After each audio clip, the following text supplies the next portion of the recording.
Sebelum lanjut ke ceritanya, jangan lupa klik subscribe dulu ya teman-teman, agar aku lebih semangat uploadnya. Terima kasih, selamat mendengarkan. Bab 49. Pagi itu Anjani berdiri tidak jauh dari pintu gerbang rumah Kenzo dan bersembunyi. Rencananya, dia akan mencegat Kenzo dan meminta tolong pada pria itu. Tidak. Dia akan membuat Kenzo menolongnya. Anjani masih saja belum menyerah. Dia merasa jika rencananya pasti berhasil. Saat pintu gerbang terbuka, Anjani yang memang sudah menyiapkan dirinya untuk melakukan hal ini, langsung berlari ke arah mobil itu. Dosa. Kenzo terkejut saat mendengar suara teriakan dan mobilnya menabrak seseorang. Rea yang ada di sampingnya sampai menegang. Calvin, ada apa, Tuan? Sepertinya ada drama. Calvin keluar dari dalam mobil dan melihat Anjani yang sudah dibantu oleh beberapa orang untuk duduk. Kenzo. Anjani berteriak memanggil nama Kenzo. Dia berharap Kenzo akan keluar dan menolongnya. Kamu kenapa? Calvin bertanya karena melihat Anjani menangis meraung. Apa kamu buta? Kakiku sakit karena kamu tabrak. Kamu harus tanggung jawab. Itu bukan salahku. Kamu sendiri yang berlari menuju ke arah depan mobil, sahut Calvin dengan tatapan tajam. Anjani tidak takut, justru dia menantang Calvin. Menurutnya pria ini yang menjadi penghalang untuk kembalinya Kenzo pada dirinya. Rea, jangan keluar. Suara Kenzo terdengar memerintah. Anjani mendongak menatap penasaran pada wajah Rea, wanita yang membuat Kenzo berpindah hati. Meski sekian tahun, Anjani tahu jika Kenzo belum mendapatkan wanita pengganti dirinya selama 10 tahun ini. Maka dari itu dia benar-benar ingin tahu sekelas apa wanita itu. Kenzo keluar mobil menyusul Rea yang penasaran dengan apa yang terjadi. Rea yang saat ini menggunakan dress cantik berwarna peach dengan rambut digerai membuatnya terlihat sangat cantik. Bahkan Anjani pangling dengan Rea. Rea, sebaiknya kita segera pergi. Kita harus segera ke Gua. Nanti biar Calvin yang mengurus masalah ini. Kenzo memegang pinggang Rea dan memeluk posesif. Dan hal itu tidak terlepas dari pandangan semua orang termasuk Anjani. Tidak Kenzo, aku ingin bicara padamu. Tolong, Isabelle butuh kamu. Aku nekat ke sini karena Isabelle butuh kamu. Kamu adalah ayah kandungnya. Tubuh Rea menegang mendengar seruan Anjani, jantung berdebar kencang. Apakah benar Kenzo memiliki anak dari kekasihnya di masa lalu? Hahaha, omong kosong nyaring bunyinya. Dasar murahan, seru Kenzo menatap jijik pada Anjani. Sungguh dia tidak pernah menyangka, jika dulu pernah menjalin hubungan dengan wanita di hadapannya ini. Apakah dulu mata dan hatinya buta? Aku bicara yang sebenarnya, Isabelle anakmu Ken. Kaki Rea lemas. Dia tidak sanggup jika harus menerima kenyataan yang didengarnya ini.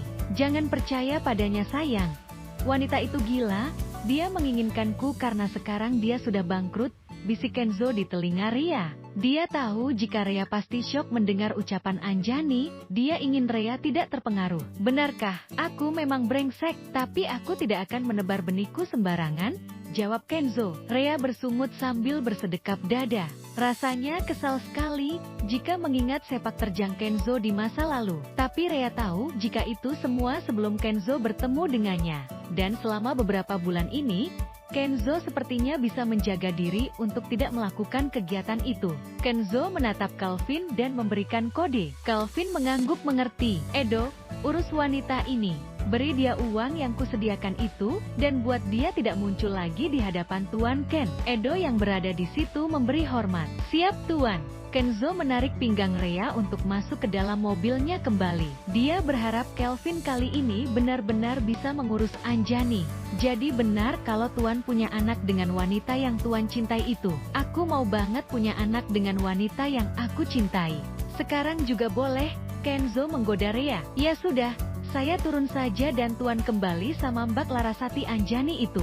Saya tahu kok Tuan masih menyimpan barang-barang punya Larasati Anjani. Kenzo mengerutkan keningnya, kenapa Rea bicara seperti itu? Seingatnya dia sudah tidak menyimpan barang-barang Anjani. Memangnya barang apa yang aku simpan? Tahu Tuan kan masih cinta sama dia. Rea merapatkan tubuhnya ke pintu. Rasa cemburu menguasai hatinya. Aku nggak ingat dan juga nggak peduli. Wanita yang kucintai itu kamu sayang. Tidak ada yang lain. Kenzo langsung menggeser tubuhnya dan memeluk Rea erat. Bibirnya mencium pipi Rea berkali-kali. Masa sih aku harus membersihkan kamarku? Rea masih bergeming. Selvin, suruh orang membersihkan kamarku sampai bersih, buang semua barang-barangnya dan ganti dengan yang baru, termasuk baju-baju, sepatu, dasi, jam tangan dan semuanya. Rea langsung menoleh cepat ke arah Kenzo sambil mulutnya menganga. Bersambung, bab 50. Akhirnya sah. Saya terima nikah dan kawinnya Rea Miranda binti almarhum Aryo Wibowo dengan mas kawin emas seberat 40 gram dan uang tunai sebesar 200.023.000 rupiah dibayar tunai. Bagaimana saksi? Sah? Sah, alhamdulillah. Kenzo menatap Rea yang kini sudah resmi menjadi istrinya. Di hadapan sang ibu dan adiknya Mea, walinya diwakilkan wali hakim karena Bu Alfi sudah tidak punya saudara laki-laki lagi. Kenzo melafalkan ijab kabul dengan sangat lancar. Seluruh prosesi ijab kabul tadi disiarkan langsung media sosial IG dan TikTok milik Kenzo. Pernikahan tuan muda Dimitri dengan gadis sederhana dari desa menjadi viral dan trending topik di media sosial. Tentu saja para fans fanatik Kenzo garis keras merasa patah hati. Banyak yang memuji kecantikan Rea, banyak juga yang mencibir dan terang-terangan menghina karena gadis itu dari kampung. Untung saja tidak ada yang tahu jika dulu Rea pernah pembantu di rumah Kenzo, karena hal itu tidak akan Kenzo sebarkan. Istriku, bisik Kenzo tepat di hadapan wajah Rea. Kemudian dia mencium kening istrinya. Rea tersipu malu, wajahnya pasti sudah memerah. Sungguh tidak pernah menyangka jika dia menikah di usianya yang menginjak 21 tahun ini. Selamat ya Kak. Mea hanya bisa doain semoga pernikahan Kak Rea dan Tuan Ken langgeng, sakinah, mawadah, warahmah. Amin. Setelah acara prosesi ijab kabul yang diadakan di Kua, rencananya minggu depan Kenzo akan menggelar resepsi besar di sebuah hotel. Dia tidak akan menyembunyikan pernikahannya dengan Rea, karena Kenzo ingin semua orang tahu jika Rea adalah miliknya, dan begitu pun sebaliknya. Sekarang kita pulang dulu, aku sudah tidak sabar sayang, bisik Kenzo lagi. Mas, malu dilihat orang-orang? Rea memang merasa malu karena sikap Kenzo sejak tadi yang terkesan posesif. Kenapa malu? Kamu kan istriku sekarang. Kenzo tidak peduli jika perlakuannya terhadap Rea benar-benar membuat semua orang tercengang. Siapa yang tidak kenal dengan seorang Kenzo Dimitri yang sudah melajang sampai di umurnya yang ke-30 tahun.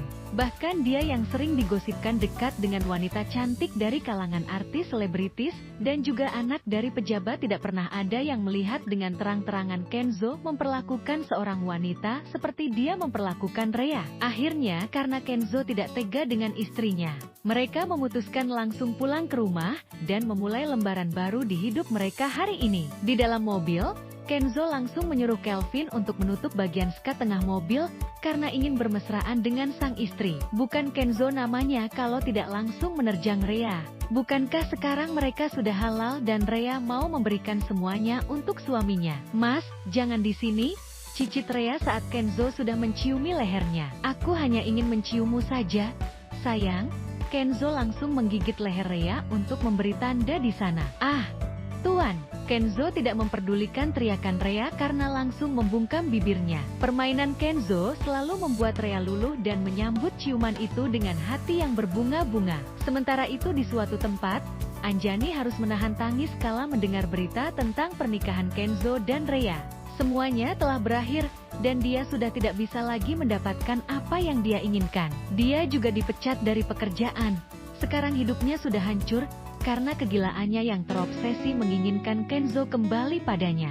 Wanita itu terlalu angkuh dan percaya diri, dan menganggap dia bisa mendapatkan Kenzo lagi. Tapi nyatanya penolakan demi penolakan yang dilakukan oleh Kenzo seharusnya sudah menyadarkannya, bahwa semuanya sudah tak lagi sama. Semuanya sudah beda dan Anjani tidak punya apa-apa lagi. Aku harus bagaimana Ken? Kenapa kamu tidak mau melihatku sekali lagi saja? Isak tangis Anjani memenuhi kamarnya. Setelah cukup puas menangis, akhirnya Anjani menghubungi teman satu-satunya yang masih berkomunikasi dengannya. Halo Andian, aku butuh pekerjaan. Apa kamu bisa menolongku? Bukannya kamu sudah bekerja? Aku sudah dipecat, jawab Anjani lesu. Bukan kan aku sudah mewanti-wanti dirimu? agar tidak bersikap terlalu jauh. Andien mencak-mencak di seberang. Sungguh sahabatnya itu begitu peduli dan sayang kepadanya. Iya, aku tahu aku salah. Tapi aku sekarang benar-benar ingin meminta bantuanmu untuk bisa mendapatkan pekerjaan lagi. Andien, baiklah, aku akan mengenalkanmu pada salah satu temanku yang memiliki tempat kerja dengan gaji besar perharinya. Terima kasih Andien, aku sungguh berterima kasih padamu. Ya, tapi kamu harus bekerja di malam hari sampai pagi, karena tempatnya buka di malam hari. Apa? Bersambung, bab 51. Belah duren. Mea melihat Kelvin yang sedang berjalan masuk ke dalam kamarnya. Sebenarnya Mea penasaran dengan kehidupan pria itu. Di mana rumahnya? Siapa orang tuanya atau bahkan mantan kekasihnya? Kehidupan Kelvin sangat monoton dan membosankan. Itu menurut Mea. Bahkan sejak dia di sini, Kelvin tidak pernah pulang ke rumah dan menginap di rumah Tuan Ken. Kan tidak mungkin kalau Kelvin tidak punya rumah dan menumpang di sini. Mea melihat sekeliling, sudah sepi. Biasanya di jam segini para pelayan sudah istirahat di pavilion belakang. Hanya beberapa pelayan utama yang memiliki tempat tidur di rumah itu, seperti Louis dan Nilam. Gadis itu berjalan mendekati kamar Kelvin. Pesona pria itu benar-benar membuat Mea kelepek-kelepek. Apakah aku tidak bisa mendapatkan cintamu, Om? Gumam Mea dengan tangan memegang dadanya.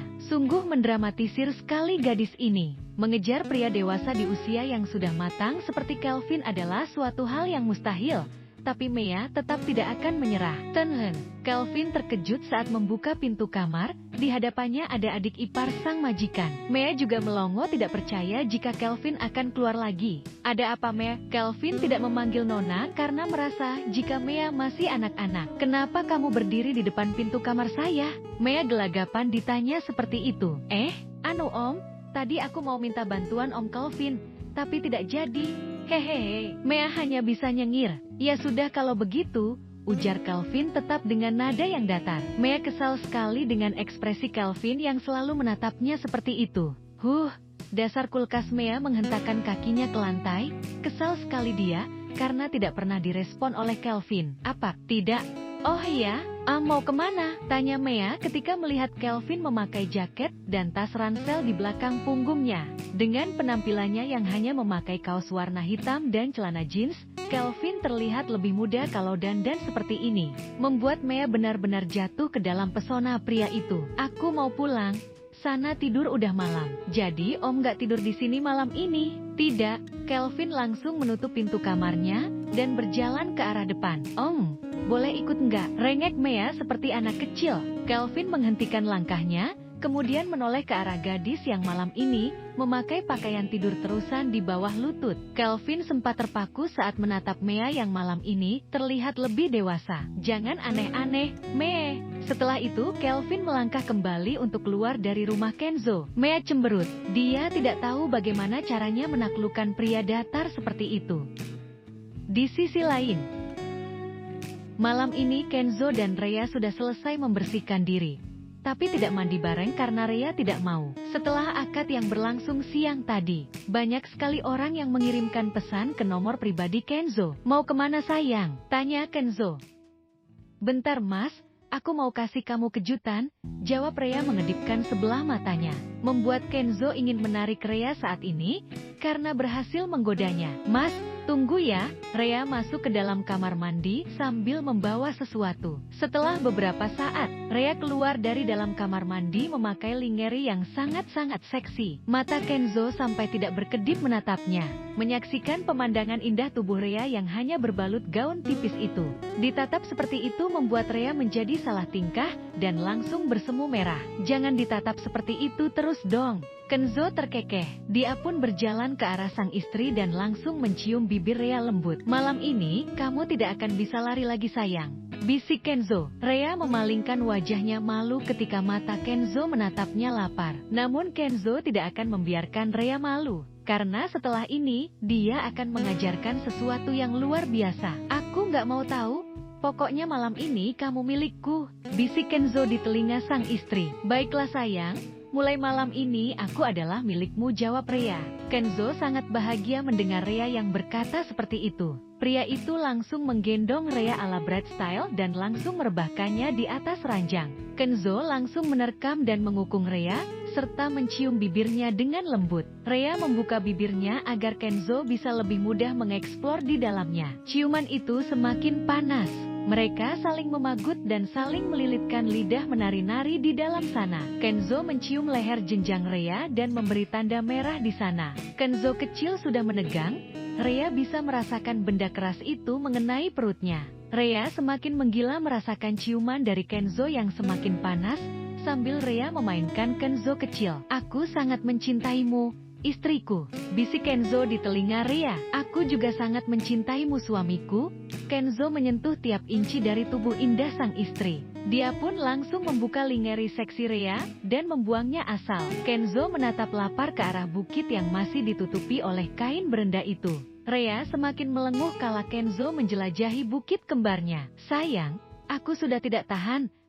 Kenzo langsung membuka kain penutup milik Rea dan bermain di bawah sana. Sungguh dia benar-benar menggilai tubuh wanita yang berhasil merebut hatinya ini. Rea mendesis tertahan kala sang suami masih betah bermain di area sensitifnya. Kenzo membuka seluruh bajunya dan memposisikan tubuhnya di atas Rea. Bersiaplah sayang, aku akan melakukannya pelan-pelan. Rea menggigit bibir bawahnya, kala Kenzo mulai merobek dinding kesuciannya. Kenzo merasa takjub, jantungnya berdebar-debar. Belum pernah dia merasakan yang seperti ini, dia benar-benar menyukai milik Rea yang sangat sempit dan legit itu. Rea terlihat meneteskan air matanya, menahan sakit dan perih kala Kenzo menghujam kuat, hingga menyentuh dinding rahimnya. Sakitnya sebentar. Tahan ya, Kenzo mengecup kedua mata Rea yang basah kemudian mencium bibirnya. Perlahan Kenzo menggerakkan tubuhnya sambil terus mencium bibir sang istri. Dia akan membuat Rea merasa rileks terlebih dahulu. Bab 52. Kelepek-kelepek. Anjani masuk ke sebuah ruangan di mana dia sudah ditunggu oleh seseorang. Sungguh tidak pernah dibayangkan jika dia akan berakhir di tempat seperti ini. Anjani memang bukan wanita baik-baik, tapi setelah menikah dia berusaha menjadi wanita yang baik dan meninggalkan segala macam kenikmatan dunia yang dulu sering dia lakukan. Untung dia mendapatkan pria yang sangat bertanggung jawab, hingga akhirnya dia ditinggalkan karena penyakit yang didera sang suami. Anjani yang harus mendapatkan uang yang banyak untuk pengobatan putrinya rela melakukan perbuatan bodoh dengan menarik simpati Kenzo kembali. Segala cara dilakukan oleh Anjani agar bisa mendapatkan Kenzo kembali, tapi ternyata Anjani salah sasaran karena Kenzo bukan Kenzo yang dulu, yang selalu menuruti segala keinginannya saat masih bersamanya. Anjani telah kehilangan pekerjaan, dia sudah tidak punya apa-apa lagi. Mobil satu-satunya pun dijual demi memenuhi kebutuhannya, dan sekarang dia di sini, di sebuah tempat hiburan malam. Anjani terpaksa mengiyakan tawaran Andien yang memberikannya pekerjaan wanita malam. Hai, akhirnya kamu datang. Sebuah suara yang tidak asing di telinga Anjani. Kamu? Ya, ini aku. Aku yang membelimu malam ini. Jawab seorang pria yang tidak lain adalah Juan. Kenapa kamu membeliku? Masih banyak wanita lain di tempat ini? Seru Anjani. Hahaha, jangan mengira jika aku menginginkan tubuhmu, aku akan memberimu uang banyak, tapi aku ingin kau melakukan sesuatu. Jawab Juan tenang, sambil menuangkan anggur ke dalam gelas kecilnya. Anjani mengepakkan tangannya, dia tidak suka dengan ejekan Juan. Seakan tubuhnya sudah tidak laku lagi. Padahal Anjani yakin, jika masih banyak orang yang menginginkan tubuhnya. Aku tidak mau. Benarkah? Ejek Juan. Apa kamu masih memiliki uang untuk membeli obat kemo anakmu? Anjani membelalakan matanya tidak percaya. Dari mana Juan tahu kalau dia sudah kehabisan uang untuk membeli obat kemo untuk Isabel? Baiklah, apa tugasku? Juan tersenyum miring. Gampang, aku ingin kamu menyabotase mobil orang kepercayaan Kenzo. Kenapa kamu tidak menyuruh orang yang lebih berpengalaman saja? Aku tidak tahu masalah seperti itu, kata Anjani ketus. Di tempat lain, Kenzo masih betah dengan kegiatannya bersama Kenzo kecil menggempur sang istri. Suara dicitan ranjang yang bergoyang dan bunyi dari penyatuan tubuh kedua pasangan pengantin baru itu memenuhi ruangan. Klep klep klep, plok plok plok. Kenzo benar-benar merasa bahagia bisa memiliki Rea seutuhnya. Gadis lugu dan polos yang sejak pertama sudah menarik hatinya. Rea adalah wanita yang tepat untuk menjadi istri dan ibu dari anak-anaknya nanti. Sungguh tidak pernah Kenzo bayangkan jika dia bisa memiliki Rea seutuhnya. Begitupun dengan Rea. Dia masih merasa terharu dan tidak percaya bahwa dirinya telah seutuhnya menjadi milik Tuan Kenzo. Sepertinya sekarang dia sudah tidak pantas menyebutnya sebagai tuan, karena Kenzo adalah suaminya. Sayang, aku sudah tidak tahan lagi. Sambil mencium bibir dan bukit kembar milik Rea yang basah oleh keringat mereka berdua, Kenzo semakin mempercepat gerakannya, kala merasa sudah di atas puncak. Akhirnya dia menaburkan benih yang ketiga kalinya di dalam ladang Rea yang begitu sempit. Kedua sejoli itu mengatur nafas yang menderu setelah Kenzo keluar untuk ketiga kalinya. Tapi Kenzo kecil, seakan belum puas ingin merasakan lagi sempitnya ladang sang istri. Aku sudah lelah, Mas. Gumam Rea kala Kenzo bermain dengan bukit kembar dan lembahnya lagi. Menyusu seperti bayi yang sedang kehausan, bergantian kiri dan kanan. Tidurlah sayang, aku tidak akan lama, biar aku terus yang memimpin kamu, tinggal nikmati saja. Bisik Kenzo kemudian mengarahkan Kenzo kecilnya lagi ke tempat yang hangat dan sempit itu. Rea merasakan hentakan Kenzo sangat kuat membuatnya menggelinjang nikmat. Bagaimana dia bisa tidur kalau sentuhan suaminya itu bisa membangunkan hasratnya kembali. Kamu memang hebat sayang. Bisa membuatku ketagihan terus, bisik Kenzo. Padahal Rea tidak melakukan apa-apa. Hanya dengan ketulusan cintanya bisa membuat Kenzo kelepek-lepek. Malam itu bagaikan malam yang amat sangat panas meskipun udara di luar cukup dingin dan as menyala. Kedua pasangan itu malah sedang panas-panasnya dengan cinta yang semakin membara dan bergelora tiada henti-hentinya. Sedangkan di sisi lain, Mea menarik lengan Kelvin yang sudah keluar rumah. Om, aku minta tolong. Aku takut di kamar tadi ada suara aneh. Kelvin menghela nafas kasar. Suara apa? Di sini tidak ada hantu atau hewan-hewan buas. Jadi kamu jangan berulah. Tapi aku nggak bohong. Ayo kalau nggak percaya. Mea menarik Kelvin sedikit keras, membawa pria itu ke lantai 2. Kamar Mea ada di samping kamar utama milik Kenzo dan Rea. Kamar yang dulu ditempati oleh Rea. Mea, jangan kekanakan. Sebaik kamu cepat tidur. Aku tidak akan tertipu dengan omong kosongmu. Aku tidak bisa tidur, Om. Dari tadi aku mendengar suara aneh lagi. Arahnya dari kamar Tuan Kenzo dan kakak. Kelvin melototkan matanya mendengar ucapan gadis kecil itu. Apakah dia ini terlalu polos? Batin Kelvin. Tapi bukankah kamar belakang Tuan Ken sudah dilengkapi peredam suara? Apakah alat itu rusak? Bersambung.